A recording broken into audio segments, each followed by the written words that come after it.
warahmatullahi wabarakatuh. Di sini kita akan melakukan uji validitas data. Di sini sudah tersedia data yang akan kita uji validitasnya.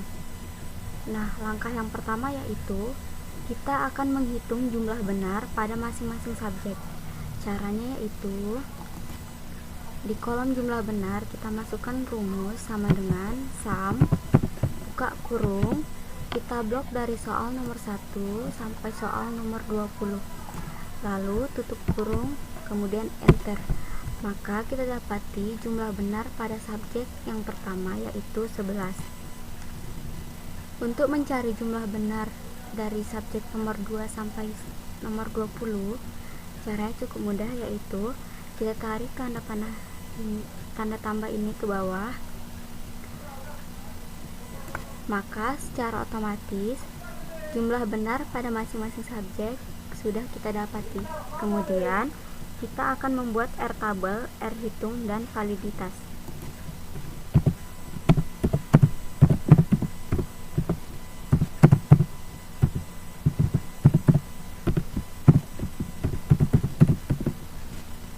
Nah, untuk R-tabel ini sudah menjadi ketentuan. R-tabel dari 20 soal yaitu 0,4438. Nah, maka ini tinggal kita copy, kemudian kita blok, kita tarik tanda tambah ini sampai ke soal nomor 20. Nah, kemudian untuk menghitung R-hitung, rumusnya itu sama dengan korel, buka kurung, kita blok soal nomor 1. Di sini perintahnya titik koma, maka kita masukkan titik koma. Kemudian kita blok jumlah benar. Lalu tutup kurung, kemudian enter. Nah, maka kita dapati R-hitung pada soal nomor 1 yaitu 0,5199. Selanjutnya, untuk R-hitung nomor 2, kita masukkan rumus yang sama, yaitu sama dengan korel, buka kurung, kita blok soal nomor 2, titik koma, kita blok jumlah benar, kemudian tutup kurung. Nah, untuk memudahkan kita mencari R-hitung soal nomor 3 sampai soal nomor 20, maka di sini kita tambahkan $.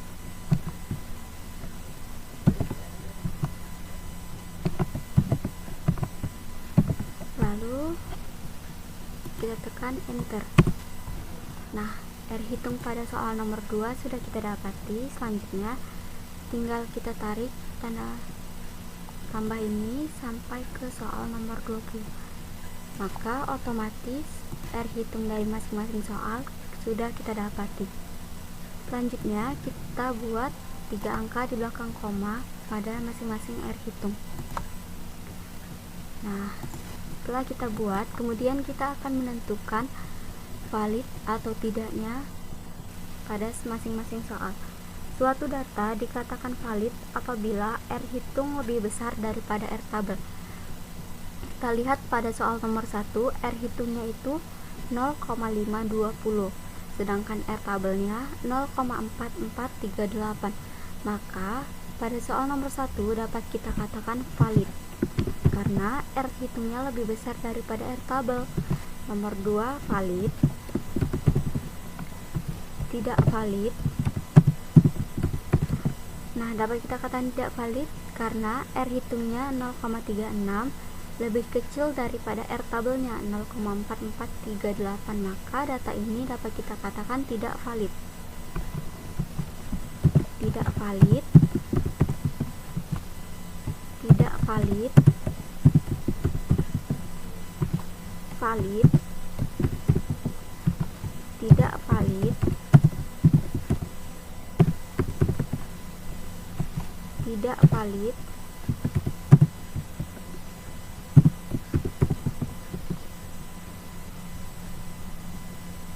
tidak valid, tidak valid, tidak valid, tidak valid,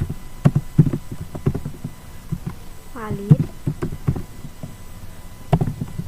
valid, tidak valid, tidak valid, tidak valid, tidak valid, tidak valid, dan tidak valid.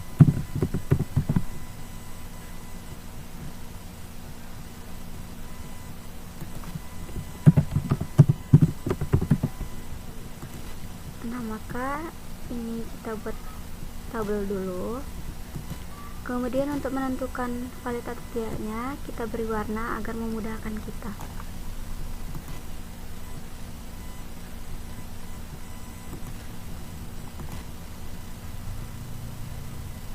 Nah, dari 20 soal, di sini kita lihat hanya 5 yang valid, yaitu soal nomor 1, nomor 2, nomor 6, nomor 13, dan soal nomor 14. Maka data ini hanya 5 soal yang valid dan 15 soal yang tidak valid. Selanjutnya kita akan menentukan tingkat kesukaran pada soal. Nah, caranya itu kita melihat ada berapa banyak siswa yang menjawab soal nomor 1 sampai soal nomor 20. Nah, caranya itu kita masukkan rumus sama dengan sum, buka kurung, kita blok soal nomor 1, lalu tutup kurung, kemudian enter. Nah, kita dapat melihat pada soal nomor 1 ada 11 orang yang menjawab benar. Selanjutnya, untuk mencari soal nomor 2 sampai soal nomor 20, cara cukup mudah, kita tarik tanda tambah ini sampai ke soal nomor 20. Maka sudah kita dapati dari masing-masing soal berapa banyak orang yang menjawab benar pada soal tersebut. Kemudian kita akan membuat tingkat kesukaran.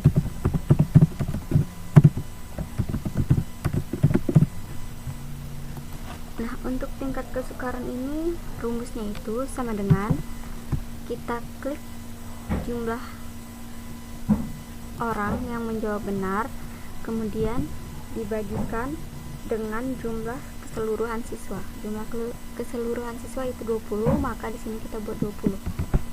Sebentar kemudian dapat kita lihat pada soal nomor 1 tingkat kesukarannya itu 0,55.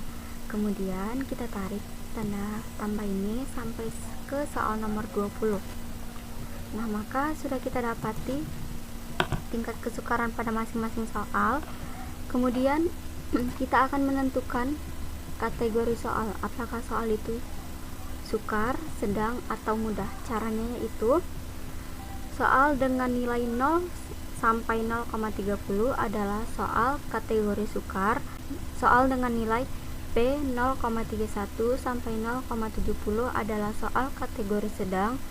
Soal dengan nilai 0,71 sampai 1 adalah soal kategori mudah.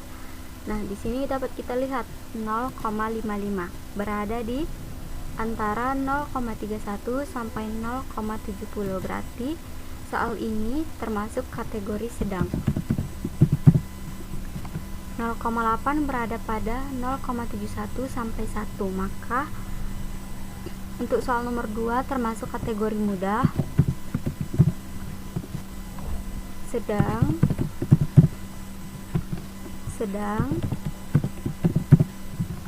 mudah, sedang,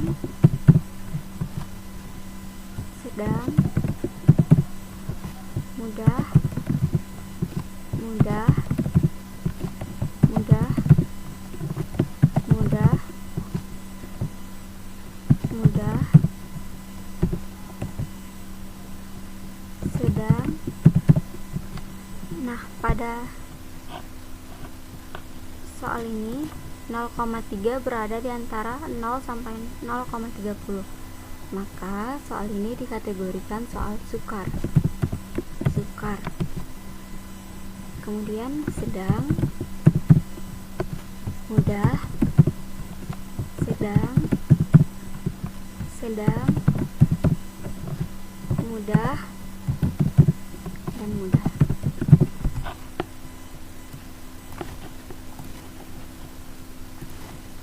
Sini kita buat tabelnya.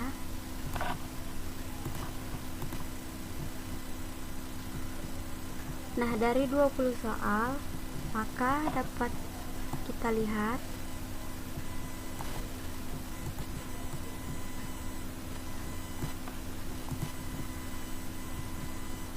kategori sukar hanya ada satu soal, yaitu pada soal nomor 14.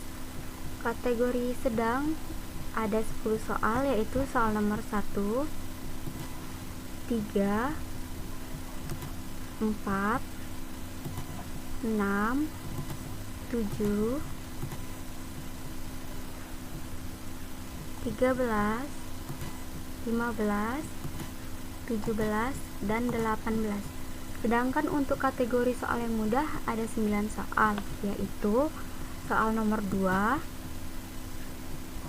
5, 8, 9, 10, 11, 12,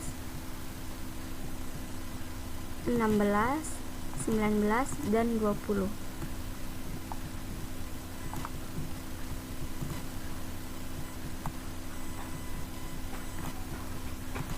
Nah, kita sudah menentukan tingkat kesukaran pada soal. Selanjutnya, kita akan menentukan daya pembeda dari data berikut. Langkah yang pertama yaitu kita akan mengurutkan jumlah benar dari yang terbesar sampai yang terkecil. Di sini kita buat dulu nomor urutnya 1 sampai 20.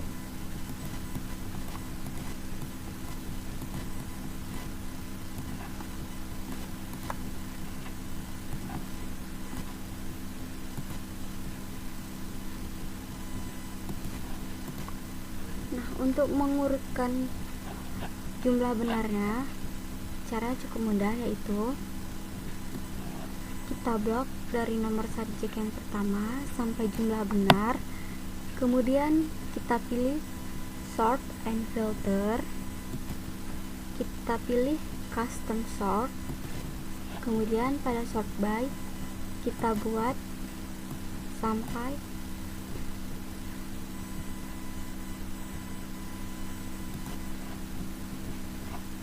benar, kemudian large to small. Maka otomatis dia sudah menentukan jumlah yang benar dari yang terbesar sampai yang terkecil.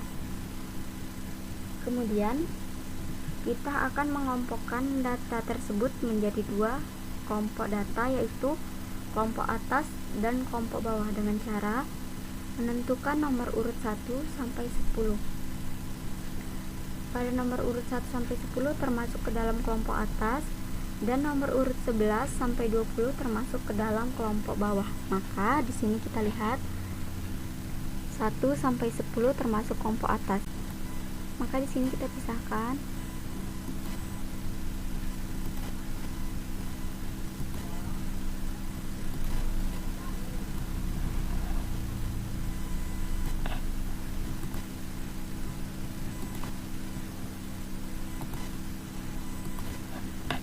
Sudah kita pisahkan. Kemudian di sini kita melihat berapa banyak siswa yang menjawab benar dari soal 1 sampai 20. Di sini sebelumnya di sini kita buat dulu kelompok atas.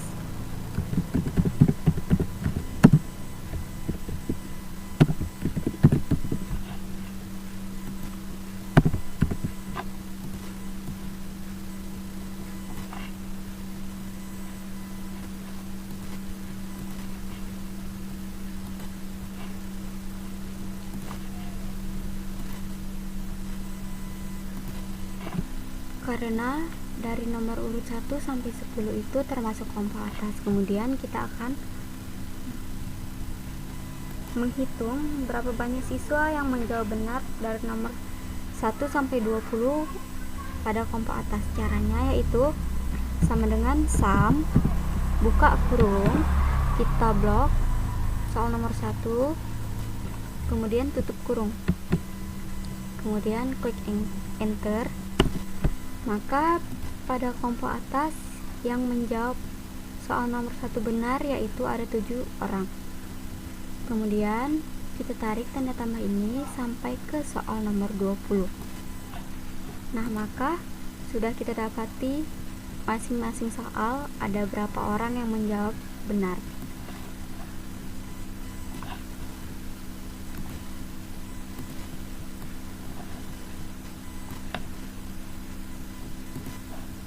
Kemudian kita di sini buat kelompok bawah.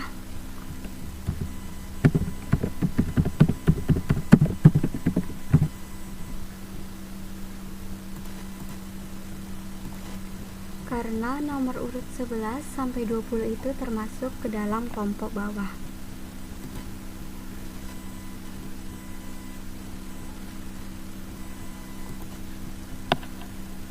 Nah, selanjutnya kita akan mencari berapa orang yang menjawab benar dari soal nomor 1 sampai soal nomor 20 pada kelompok bawah.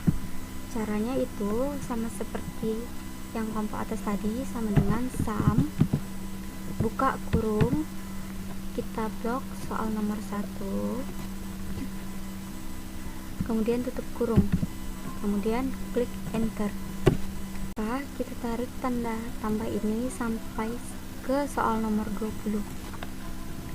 Maka sudah kita dapati dari masing-masing soal pada kelompok bawah yang menjawab benar.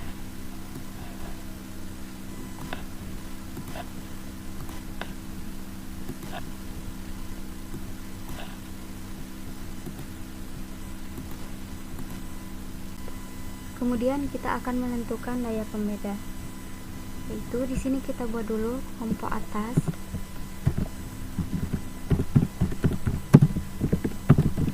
Dan kelompok bawah. Di sini juga kita buat daya pembeda karena kita akan menentukan daya pembeda dari soal ini. Nah, di sini kita akan copy dulu soalnya dari 1 sampai 20.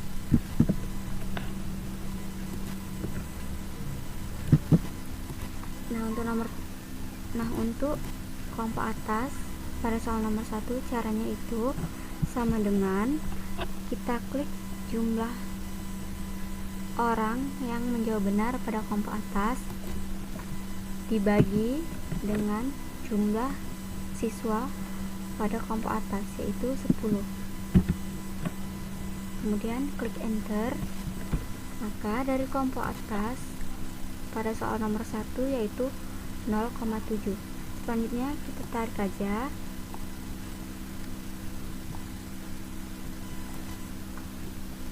Nah, maka sudah kita dapati kelompok atas dari soal nomor 1 sampai dengan soal nomor 20. Kemudian untuk kelompok bawah caranya sama dengan kita klik jumlah siswa yang menjawab benar pada kelompok bawah soal nomor 1, kemudian kita bagikan 10 karena pada kelompok bawah terdapat 10 orang. Kemudian kita klik enter. Maka pada kelompok bawah soal nomor 1 yaitu 0,4. Selanjutnya kita tarik tanda tambahnya sampai soal nomor 20. Nah, kita sudah dapati. Kemudian untuk menentukan daya pembeda pada soal nomor 1 caranya itu sama dengan kita klik kelompok atas pada soal nomor 1, kemudian dikurangi dengan kelompok bawah pada soal nomor 1, kemudian kita klik enter.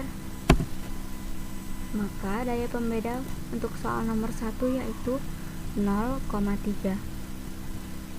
Selanjutnya kita tarik tanda tambahnya. Maka di sini sudah kita dapati daya pembeda dari masing-masing soal, yaitu pada soal nomor 1 daya pembedanya 0,3, soal nomor 2 0,4, soal nomor 3 0,3, soal nomor 4 0,6 dan seterusnya. Kemudian di sini kita buat tabel.